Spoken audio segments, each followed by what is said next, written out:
আজকে Indian secular ফ্রন্টের কর্মীরা আবার মার খেল মিনাখা বিধানসভার হাড়োয়া ব্লকের অন্তর্গত হাড়োয়া 2 নম্বর ব্লকের সোনাপুর শঙ্করপুর অঞ্চলে আমাদের কালিয়ানই গ্রামে আমাদের কর্মীরা পার্টির পতাকা লাগাচ্ছিল। সেই সময় টিএনসির দুষ্কৃতীরা এসে আমাদের কর্মীদের উপর আচমকা আক্রমণ করে এবং বন্দুকের ভাট দিয়ে মারধর করে এবং বন্দুক ঠেকিয়েছে এবং বলে 15 দিয়ে মারবো, মেরে দিয়ে যে কটা গুলি আছে এর মধ্যে নাকি দিয়ে দেবে, দিয়ে মেরে দেবে। এইসব মেরেছে পিঠে, আপনারা দেখুন কিভাবে মারধর করেছে, সব বন্দুকে বাঁট দিয়ে মেরে কি অবস্থা করেছে দেখুন। সব ভীষণ বাজে অবস্থা। ইসাক মোল্লা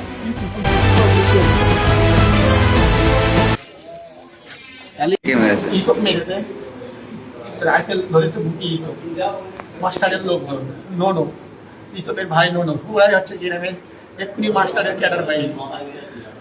নোদো, আকাশা, সাদা, বড় সাহেব হচ্ছে গিয়ে ওই পিছনে আমার হচ্ছে গিয়ে শাবল দিয়েও মেরেছে, মেশিনের পাশা দিয়ে মেরেছে, বোম হাতে বলে বোম মেরে ফেলবো। হচ্ছে গিয়ে একদম এই যে ছেলেটা পুলিশ করে ইসো ও 15 রাইফেল দিয়ে আমার ধরেছে, 15 রাইফেল বলে এই 15 রাইফেলের 6টা গুলি ছড়াই তোর বুকি মারবো বলে বুকি মেরেছে 15 রাইফেল দিয়ে, পাই মেরেছে 15 রাইফেল দিয়ে। আর হচ্ছে গিয়ে শাবল টাবল দিয়ে পুরো আমার পাটা পুরো একদম কোমর সব জায়গায় মেরেছে। 15 রাইফেল দিয়ে পুরো ধরে রেখেছিল, তারপর 15 রাইফেলের পাশাতে মেরেছে, পায়ে মেরেছে। ইসব হচ্ছে মাস্টারের ক্যাডার, বলে এখানে আইএসএফ করবি, এখানে টিএমসি জিতে সব তোরা আইএসএফ করবি বলে যাচ্ছে কি বেশি বুকি 15 রাইফেল ধরেছে বলে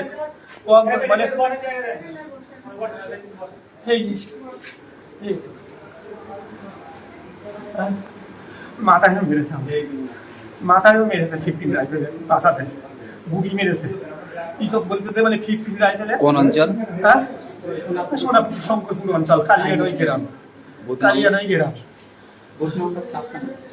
বুথ নাম্বার। মানে ভাইজানের লোক কিস্তি করে ভাইজানের নামে খুব কিস্তি খারাপ করেছে ইসব। এরা এখনো অব্দি এই ধরনের কাজ, আর ওখানকার এমএলএ যে উষারানী মণ্ডল মিনাখার, তার হাজবেন্ড মৃত্যুঞ্জয় মণ্ডলের নেতৃত্বে এই ঘটনাগুলো হচ্ছে বা এই ঘটনা করা হয়েছে ইচ্ছাকৃতভাবে। আমরা আমাদের যে কর্মী আছে তারা আমরা নিয়ে এসেছি হসপিটাল থেকে ট্রিটমেন্ট করে, আমরা আইনত ব্যবস্থা নেব এর বিরুদ্ধে। আর পুলিশ যদি ঠিক ভালো করে যদি অ্যাকশন নেয় ভালো, আর যদি পুলিশ অ্যাকশন না নেয় এর বিরুদ্ধে আমরা কিন্তু ধর্ণা দেবো থানায়, বা আমরা বৃহত্তর আন্দোলনের ডাক দেবো হাড়োয়াতে।